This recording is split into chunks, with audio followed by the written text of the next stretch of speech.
morning, CLC. Good morning, TLC.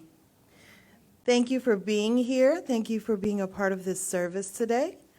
I hope all of you have had a wonderful week, and I am so happy that you're here so that we can welcome you into the next week. Before we get started, we do have a few announcements.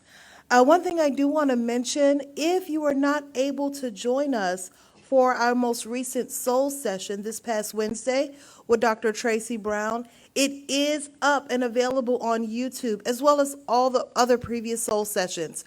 I highly encourage you to go back and watch this. She is just a phenomenal teacher, and just she lives the science of mind principles and just brings them to life. And her discussion with Jesse was just so amazing. I know that you will find enlightenment, encouragement, and maybe even a few little tidbits of knowledge dropped in there. So definitely, please, like I said, it is on our YouTube channel. Thank you, Reverend Lisa, for making sure that that was up as quickly as it was. You can always go back and watch it, as well as any of our previous soul sessions. So now I invite everyone to join me with our inner healing experience. Take a few moments and a few deep breaths. Breathe in cool, calming air. And with your out breath, just allow your body to relax in this moment. Releasing any stress or tension that you may be holding. Releasing anything that no longer serves you.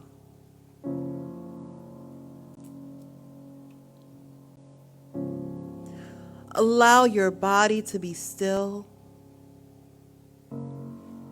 and allow your mind to be present in this moment. Be here now.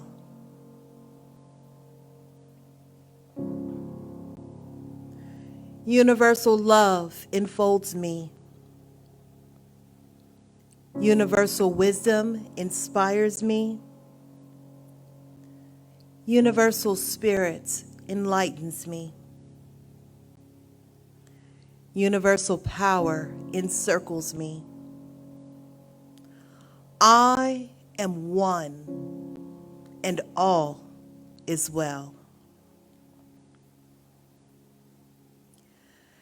As we begin this inner healing process, let me invite you to relax in quiet confidence, opening yourself to the miracle-working higher power. Now symbolize the unity of your thinking and feeling nature by touching your chest with your right hand, and let my words act as your own, for your own inner healing, acceptance, and receptivity. I acknowledge that there is a power, intelligence, and wisdom greater than my own. I am in the midst of it, and it is in the midst of me, sensitive and responsive to my every thought, word, action, and feeling. I now make this true for myself by saying aloud, I acknowledge. Acknowledging this higher power working through my life, I admit that I am personally responsible for solving my own problems, while being guided and assisted by something greater than myself. As I am ready to surrender the conflicts of my ego to the wisdom of this infinite presence, I simply speak these words: I surrender. Knowing that forgiveness is the key to unconditional love and the feeling of heaven, I now unconditionally forgive anyone and everyone who has ever injured me in any way, real or imagined.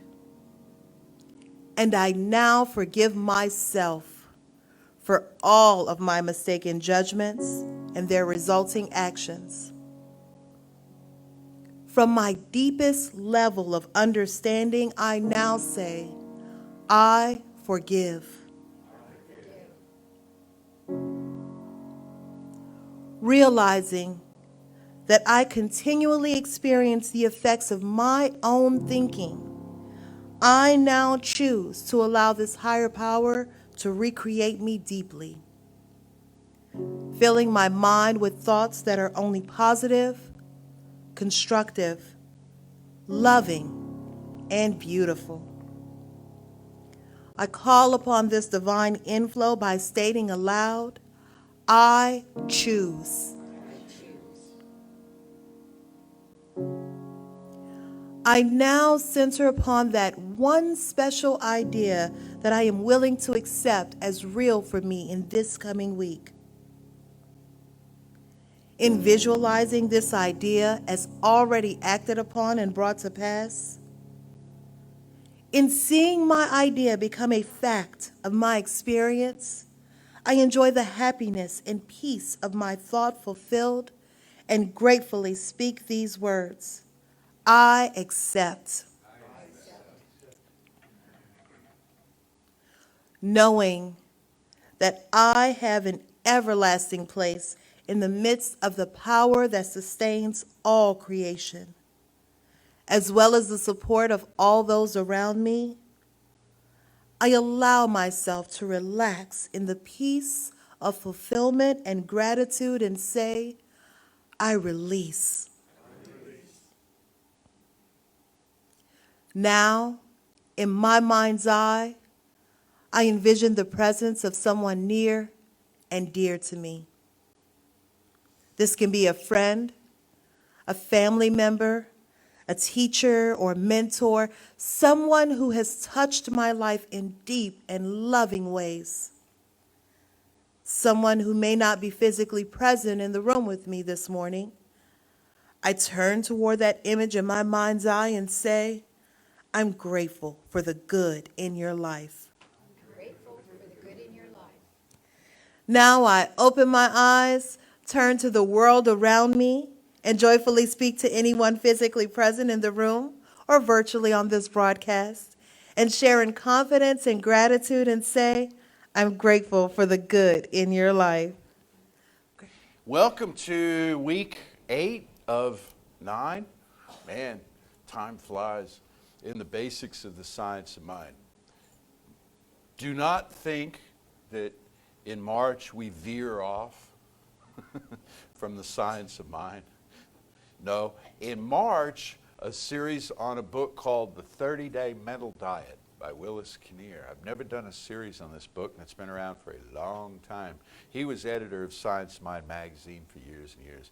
And it more or less lines up with Lent. So if you'd like a cheerful, upbeat kind of Lenten experience, which may not be what you have been accustomed to, this book is for you. It's about inner discipline. It's about inner work. And then in April, a series on the heroic journey. The heroic journey as found in literature and life and mystical pursuits. But first, the basics of the science of mind wrapping up, and today is the art and science of spiritual mind treatment. Spiritual mind treatment. If those of you watching at home decided to have a drinking game during our Sunday talks, you would take a shot of whatever it is every time anybody here said treat. And by the end of the hour, you'd be a mess. Because treatment is what we do. Treatment is prayer. It's another name for prayer. But wait, hold everything. Wait, hold everything. See, it's that thing. It's a different kind of prayer, just like we're going to have a different kind of Lent. It's a different kind of prayer. It's not a begging prayer. It's not a pleading prayer. It's not a groveling kind of prayer. No, it's got a whole different science behind it. And it's got a whole different art to it, this type of prayer that we use called spiritual mind treatment. Now, it's predicated on the idea that life is one whole system, and we are in this system. Hold that thought for a moment while I change subjects briefly, though not really. To tell you that today, in celebration of Black History Month, rather than telling you stories that I've read or heard, I want to direct you to a video. It's about 8 minutes long. Those of you in the room are at a slight disadvantage unless you choose to block out the next 8 or so minutes of my talk to watch it, which would not offend you, but it might not be the best use of your time. Those of you at home could do the same. It's in the comments link on Facebook right now on this talk. And I would really like you to watch this video. Now, I know people all the time send, I get videos all the time. If you'll just sit through this next 3.5 hour video that I've sent you, you'll find something. No, this is 8 minutes, and it's powerful, and it's serious, and I've never seen or heard anything like it in my life because, spoiler alert, what it is a recording of the voices of actual slaves telling their stories. Recorded in the 1940s of people who were in their 90s and centenarians at that time. Preserved and then presented in a documentary on ABC TV at some point, I'm not sure when, and there's a narration and there's a photo montage and so on.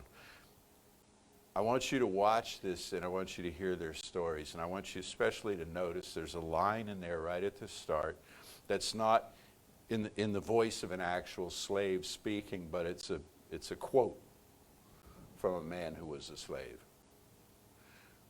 who was told by a well-intentioned white person that I believe you should be granted admission to school. I believe you should be granted equal employment opportunity. I believe you should be granted housing. And aren't I wonderful for saying this? And the slave said, well, you're not there. You're not there yet, because you don't grant me these things.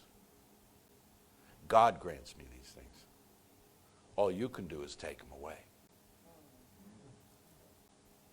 So I tell you this for all of us, that this teaching is predicated on the idea that every bit of good, every bit of light and life and joy possible for anyone is possible for everyone, exists as our divine nature. We are entitled because we are one with Spirit.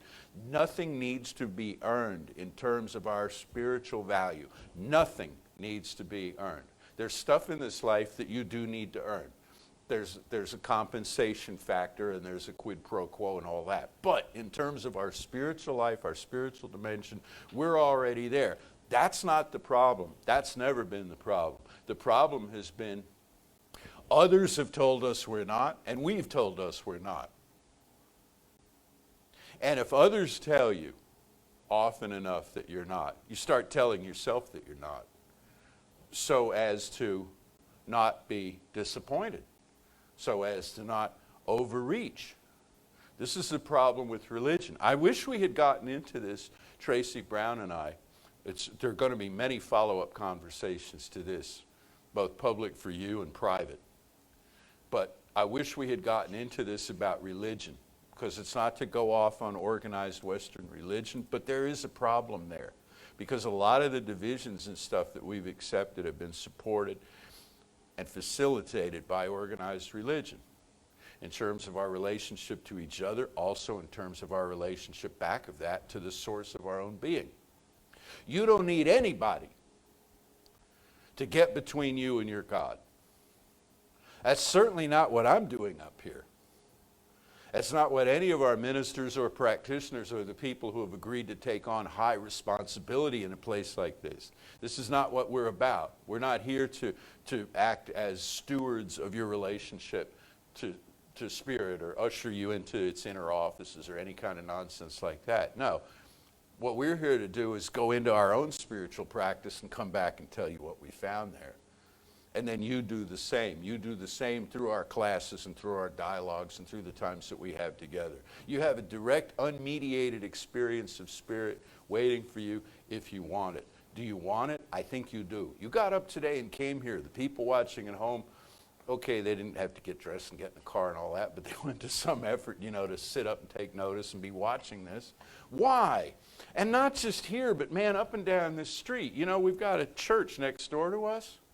2 doors down from that, there's another church, and on the other side of the street past that, there's another. There's 4 or 5 right in a row here, and a whole bunch more if you take the street down to the freeway. And granted, they don't all teach the same things, but I'll tell you this, they're all filled with people on a Sunday morning who want an experience of God.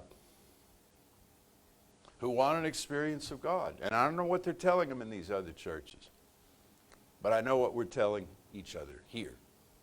You've already got it. It made you. It's right where you are. We spend a lot of time going over that point. It sounds redundant, but you can come at it from all different angles. So, constantly it's a matter of returning to, wait, how many lives are there? One life. How many minds? One mind. How many hearts? One heart. Just one. All one. All one. And then as Tracy and I discussed on Wednesday night, I get confused about days too, Danielle. So Monday, Tuesday, when was that? There's oneness and there's uniqueness. And the uniqueness is as important functionally for us as the oneness is. But it flows from the oneness. So I'm busy being uniquely me, and you're busy being uniquely you, and this is not damaging or deflating the oneness at all. It's rather how the oneness runs to, how like all rivers run to the sea? Well, this is kind of the sea running to all rivers, okay? If you back the thing up, it's moving, and then into creeks, and then into rivulets, and all of this. Each of us is having an individualized, unique experience of Spirit by means of us where we are. And nothing in this teaching seeks to turn us into cookie-cutter people who have a uniform approach. Uniqueness is a gift, and in it you find our stories, you find our personal journey, you find our heroic journey, you find our journey of seeking. There's several layers of journey that we go on in our lives. One of them is when you fully realize who you are as a spiritual being, you get stuff to do, and life comes to get you. And I hear snickering because I'm telling this to a number of people who are like, because I know you know. I know all of you know. But as soon as you decide that you want to be an agent of healing consciously and deliberately in the world, there's a knock at your door. Or your phone lights up, or by whatever means today it gets to you. It gets to you. And it's like, now you're needed. Now you're needed at this level. And then a whole new layer of doubt might come up. It does, because I'm facing something else. Never done this before. So that's the experience of our uniqueness. And we spend much of our time throughout the year discussing our uniqueness. The uniqueness of music and art and literature and all of the things, the uniqueness of discovery and invention and all the things we throw ourselves into, and all the different cultures of the earth and all the amazing experiences that anyone has had in these cultures. And then we come back to the one. Come back to the one. When I need help, when I need guidance, when I need answers, I don't find it in my uniqueness. I find it in my oneness. Then from my oneness, I draw it to my uniqueness. That makes sense? I go to the source of my being that says, I am the experience being had by you in this world at this time. Spirit says to me, the ancients styled this many ways. One way was, you are my beloved child in whom I am well pleased. Well, that's nice. And there's another vibration of that, of you are my beloved experience in whom I am well represented. See? So this is the kind of thing that Spirit as oneness says to you when you go to it consciously and deliberately in your spiritual practice. Then you decide what to do about it. Okay, now that I know who I am, what's the next step? And that again is where uniqueness kicks in and our personal journey. So, to treatment. If we accept the proposition that life is one whole system, and if you're not yet convinced, look at physical sciences, look at biology, look at astronomy, look at particle physics, the quantum field. Look into these things. Read the research that'll tell you on a physical level how everything is connected. Read how, as you sit there in your chair, I think I went into this last week, atoms are streaming off of you, okay, and landing on the people around you. And these atoms don't leave the atmosphere really much. And so the atoms that were on Jesus and the Buddha and Muhammad and all the great spiritual lights of the world are still in circulation. And so some amount of them are filtering into your physicality. Okay? Read about how matter can neither be created nor destroyed. Read about how there really is this intrinsic oneness. And then read about it like it means you. Like it's not just some article you're reading about what happens on Mars, you know, which is interesting, and you're like, okay, but this has nothing to do with my life. This has everything to do with your life, because it's further proof of the oneness in which you live. Now, everything that's seen, these atoms and the molecules they form and the cells they form and all the rest of this stuff clumped together, all emerges into form, into the seen from the unseen. And in the unseen is infinity. In the seen is a whole lot. But in the unseen is infinity. And that's where you're from. And that's where I'm from. And we've come, I like to put it this way, we've come out of the everywhere into the here. We've come out of that vast mystery into this expression, into this experience, into this life. But with all of those faculties, all of those capacities, fully expressible through us. So, if we accept that proposition, that everything is connected to everything else, in an infinite field, then we must accept the subsequent proposition that what is true at one point in that infinite field is also true, or at least in potential, in a nascent form, true, at every point within that system. What that means is the fullness, if you want to think of it this way, the fullness of God is present at every point within creation. The fullness of God, not just a lingering trace of God, okay, but the fullness of God is present at every point within creation.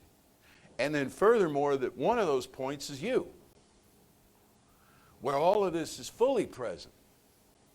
I mean, this sounds like we're going too far, doesn't it, sometimes? You know, it's one thing to say God loves everybody and God wants good things for everyone and all, but to say that God is present as each person, and to go even further and say the fullness of God, not God's business card, okay? All right? God didn't just pass through and sign autographs on its way past your door. The fullness of God is present within you. Man, that's a lot. That'll rock your world, just to sit back and think about that. And if that's true, then how is it materializing itself? Well, we maintain it's doing so through our inner faculties, through our minds, through our hearts and minds, united. And that's where treatment comes in. That's where this form of prayer comes in. And it's really simply this. We start with the idea that there's one life, one power, one presence, everything I just said. That because that's true, I am one with that life for the reasons I just said. I'm one with it. I identify myself with it. And I'm doing this in my spiritual work. I'm not necessarily doing this 24/7, having this knowing, because there's food to cook and laundry to fold and all the rest of it. But when I'm, but in my focused spiritual time, I should have started with that, but in my focused spiritual time, this is where I'm doing this work. So there's one life, that life is spirit, that life is all the life there is. That life is my life right now. Therefore, and this is where it gets personalized. This is where it gets unique. Therefore, I now claim such and such. I now claim such and such. Okay? Like what? Like what? Well, you name it. What do you want? What do you want? Think about what you want. Then think about why you want it. Whoops. The list got shorter, didn't it? Why do I want what I want? I'll show those people. Wait, no, they laughed at me once. Or what is that from Frankenstein? They called me crazy at the Institute. I'll show them. I'll build a monster, And the list gets shorter and shorter. I know what I want. I want stuff to compensate for my many shortcomings. No, take that off the list. You don't have any. You're a work in progress. So are we all. The list gets shorter when you ask yourself why you want what you want. And a lot of the time, these aren't like negative things, bad things that you want, but it's stuff that's peripheral, or it's stuff that's, in the middle of a process. Why not just claim completion? Okay. Like, for example, I have a little workshop I do sometimes with this. Let's say you want to open a hardware store. That's the example in the workshop. Where a lot of people are going to go with that, they're going to make a list of stuff they need to do to have this happen, and the list is perfectly appropriate in the world of form when you're pretending temporarily that the world of form is separate from the world of spirit. You say, well, I'm going to need vendors, and I'm going to need employees, and I'm going to need a location, and and you put a sort, and I'm going to need money. I'm going to need startup capital. And so then what people will often do is take that list and they'll take it into their prayer life. Well, I'm treating for startup capital, and I'm treating for this. I got a better idea for you. Treat to know that you're standing in the midst of your very successful, several-year-old hardware business. Okay? Filled with, and again, Tracy and I went into this. It's like, if you want a different world, can you picture it? Can you imagine what that world would look like if everybody loved and cherished everybody else?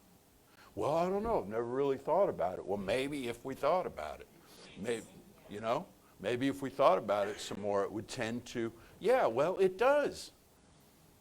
And if it's too much of a task to picture right now the whole world breaking out in song and laughter, then start where you are with the hardware store you want to open, or whatever it might be.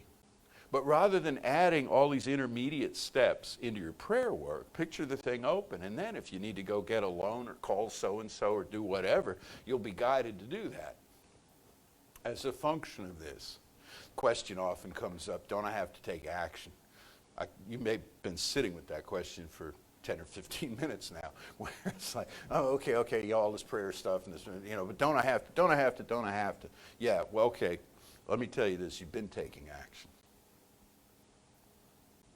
How's that working for you? You've been taking action, but if you haven't been taking action behind the vision of the reality that you wish to create, the action's been kind of scattershot and random, and you have some successes and you have some failures, and basically you break even, maybe, or come close to it.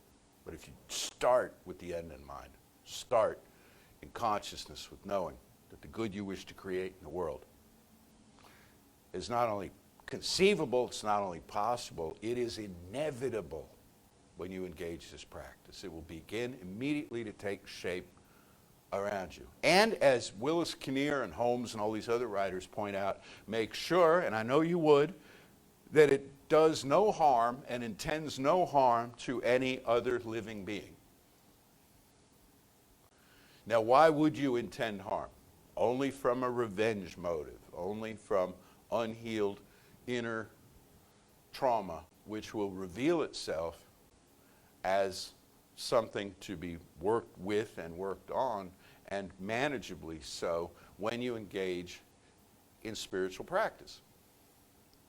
When you treat, in other words, not only are you speaking your word into a law that tends to get busy creating its outpicturing in form, but you also learn a whole lot about yourself, like where your own resistance is, where the blockages are that you've put up, how it was that when you were so many years old you decided that this life is hard and doesn't work, and that you have to compensate, like I said, for you have to overlook certain things, and you have to compensate for shortcomings, and you have to try to kind of cadge love and approval out of the world. We decide this often at an early age, and it becomes a tape, it becomes a loop in consciousness that repeats itself until we interrupt it. Treatment interrupts it. When treatment interrupts it, the tape breaks, and the ideas behind it begin to kind of percolate up to the surface of conscious awareness, and now we know. This was when I lost my faith. This was when I was so badly hurt that I decided I couldn't trust anybody. There was a point, and then it was reinforced by the belief that we took on at the time. Often in early childhood, frankly, often before, way before we had any idea that this stuff was going on. How do we know that? Because people in middle age and beyond are just now coming to realize, whoa, my mind creates my reality. I wish somebody told me that. I'll tell you a story some other time about a couple of people I met who elsewhere who were introduced to this teaching, and they said, I'm angry. Where has this been? Why hasn't anyone told me about this before? Well, we learn so much about ourselves in treatment. Not only what we want, our wants change. Desires streamline. Well, we got to do the work. I'll wrap up the last part of this with that. The work. What is the work?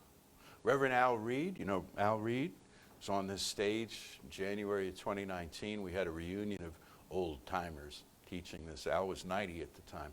He had when he was in active ministry and active counseling work, he thought of himself, as many ministers do, he thought of himself first as a practitioner. And so when somebody that he knew in his center would come to him for prayer, he would say, and I think he said this to them over the phone when they booked the appointment, he would say, all right, we can meet Tuesday, but have you done your work? But have you done your work? And if they were vague about that or whatever, he'd assist them. He'd meet with them still, but you got to do your work. So, don't bring this to me and drop this on my desk like I'm going to fix it all. You got to do your work in your regular spiritual practice. This is the work that we do. This is the work that we do. So I have a quote for you, and this is from the basketball player Damian Lillard. They call him Dame. He plays for Portland, and he's a superstar. And he's got this great quote. Let me see if I can remember it. He said, if you want to outplay your opponent in front of thousands, you've got to first outplay yourself in front of nobody. Think about that. Now, he's talking competitive team sports, and but relanguage it for yourself.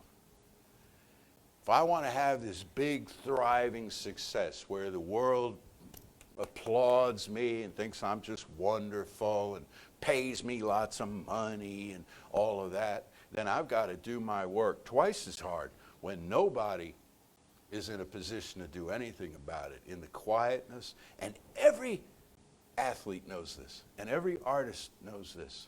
you work at it and work at it and work at it. You two guys have been watching the Beatles documentary. Yeah, where they sit. What we got out of that was a short rooftop concert, you know, and albums that followed at the end of their career. I haven't watched it, so I'm kind of making this up, but I mean, I know the Beatles, they were there. When I was a kid, it was Stones or Beatles. It was, you know, pick. You couldn't have both. But you're watching them sitting there. No, scratch that out. Nope, different chord, different. Let's go here, let's go there. The lyrics, nope, you know. Where we experience the finished product and we're like, oh my God, they're the Beatles, or whoever your favorite musician might be. They're doing the work behind the scenes. So the spiritual work that we do is this 5-step treatment. There is one life. That life is spirit. That life is all the life there is. That life is my life right now. Therefore, I now claim, I now affirm, I now know, and then you get creative. You fill in. If this were a journal, it'd be blank lines there. You fill in the lines, okay? For all of this, I feel an upswept sense of gratitude, appreciation for this amazing life that I'm having. And now I release it all. I release this knowing. I release this knowing into spiritual law, the subconscious mind, which to wrap up the series with, deal with next week. The great subconscious, which is the great wave, which is the great wave, the great subconscious that in which all of this is carried. So what I want to encourage you to do is watch the 8-minute video and hear voices like you've never heard before in your life, telling stories that have only been passed down to you through others who are the descendants of slaves, through people who have studied history. Hear these actual voices and feel the hairs on the back of your neck stand up when you realize what happens when we take each other's rights away, and when you realize how recently this was. How recently this was. Yet anything done. I'm one of these optimists who believes, as Dr. King said, the long arc of history bends toward moral justice, but it doesn't bend itself, but it bends with the intention of those of us who want a world that works for everyone, desperately desire to live in that, wish for liberation for one another, and having it be in accord with the spiritual truth of us. We're not having to invent oneness. Never forget that. Never forget that we're not having to create this kind of artificial oneness, like a great big sandbox or swimming pool or whatever that we all get into and we say, okay, we all, you know, belong. It's our nature, this oneness. And everything else falls short.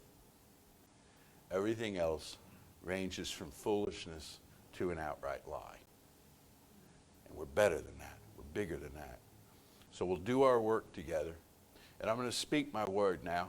And tomorrow being President's Day, I'm going to speak my word about the President of the United States. And a few other things too.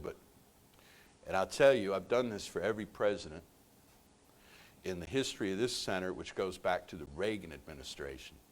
President Reagan had been in office 4.5 years already when this center was founded. So all of them, inspired and guided. Let's know that together now. There is one life. There is one power, one presence. We have established this. We feel it. We know it with the depth of our souls. That we are unified in this. And on behalf of each of us, I now speak this word into spiritual law. About President Joe Biden and Vice President Kamala Harris and their cabinet and all the government, but especially the president right now, to know that this individual is guided by the highest and best Creative ideas occur to him, ways to heal this planet, ways to end hostilities and replace them with cooperation.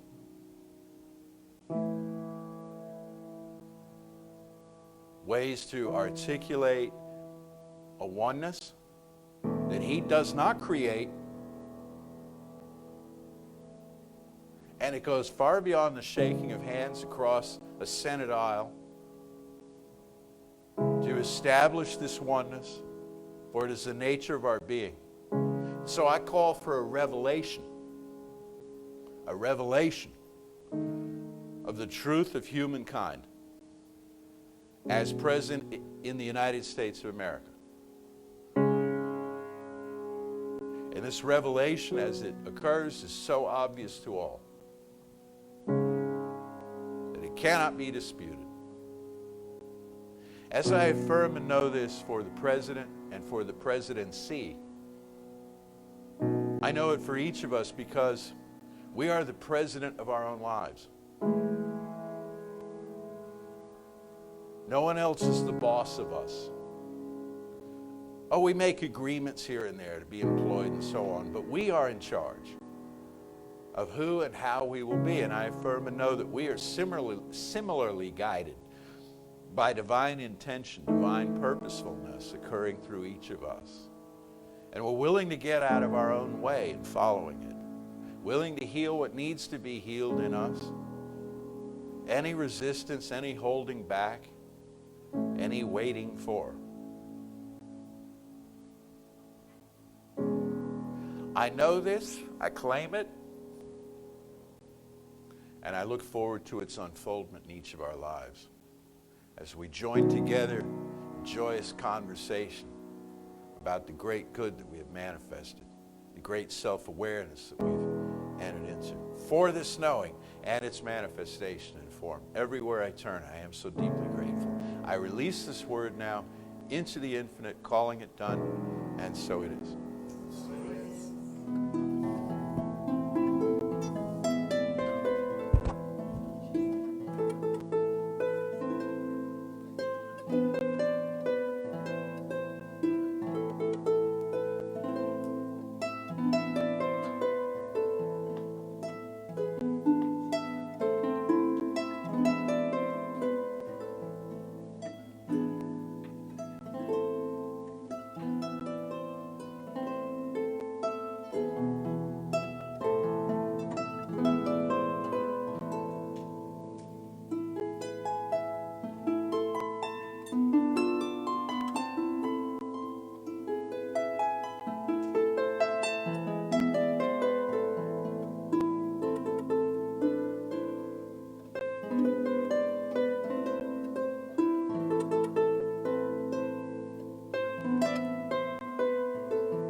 First, I would like to ask, is there anyone here for the first time?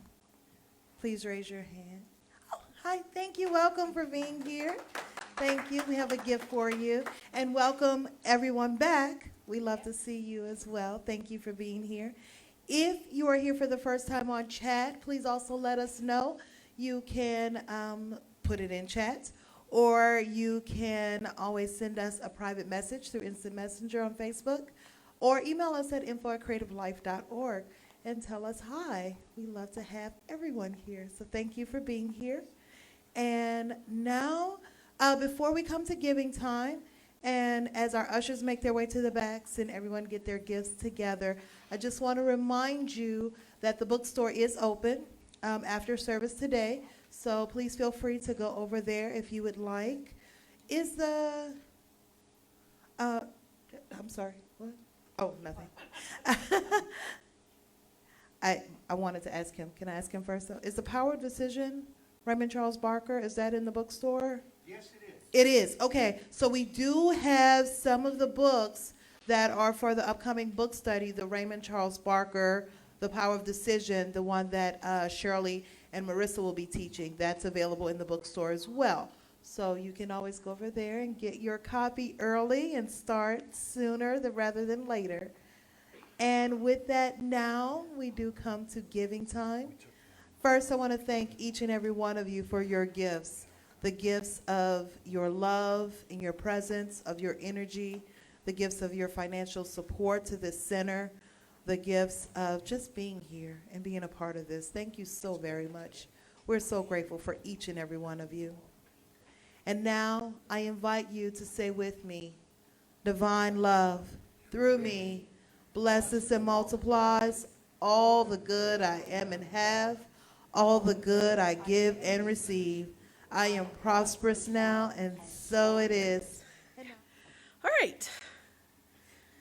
Well, here I am wondering what I'm going to do to close, and then they sing that song, and I'm like, well, I could just cry all the way through that. I love that song. I believe in angels. I do believe in angels because I see angels every day, because there's a whole bunch of angels sitting in this room right now. Yeah.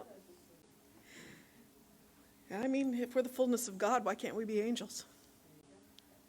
So I see angels. I believe in angels. I believe in you. One of the book studies that they mentioned was The Sacred and Profane by Mircea Eliade. Say that 3 times fast. And I'm not even sure I pronounced it correctly, but. See? Mircea Eliade. Okay. It's French. Romanian. It is very important to learn to pronounce people's names correctly. So let's try that again, but which is neither here nor there. Point being, Reverend Jesse is doing that book study through CSL, and we do have a few copies in the bookstore if you would like to get it. Even if you don't do the book study, it's a fantastic book. He's one of the, I hate to call him a grandfather, but Me? not you. Mr. Eliade. Mr. Eliade, the Sacred and the Brave. He's one of the grandfathers of that movement of looking at this. And we are completely off the rails, and that is okay. Welcome to Creative Life. We really do create our life as we, yeah. All right. Some days the peanut gallery. So, all right, Snoopy, let's get this train back on track. The Olympics just are finishing up. I don't know if you've watched it. I haven't had a chance to watch a whole lot of it. I've just recorded all of the figure skating so I can go back and watch it when I have a chance. They had a new event called the Monobob. Did y'all see this? Bobsledding. The Monobob is a response to COVID when, the 4-man teams and the 2-man teams couldn't get out and do bobsledding. So they were like, fine, we're going to do it by ourselves. It was really cool.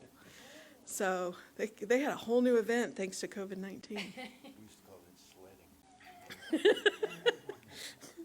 So I'm going to invite the Olympic energy and the angel energy in for this close. All right? So I'm going to know that there is one life, one power, one presence, one love.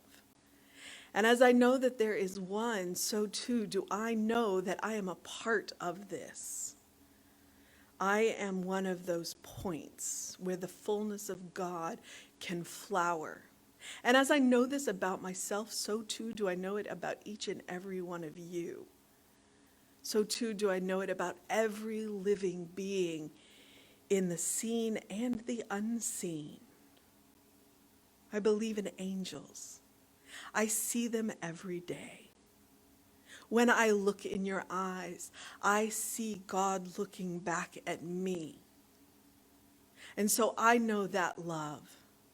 I know that energy.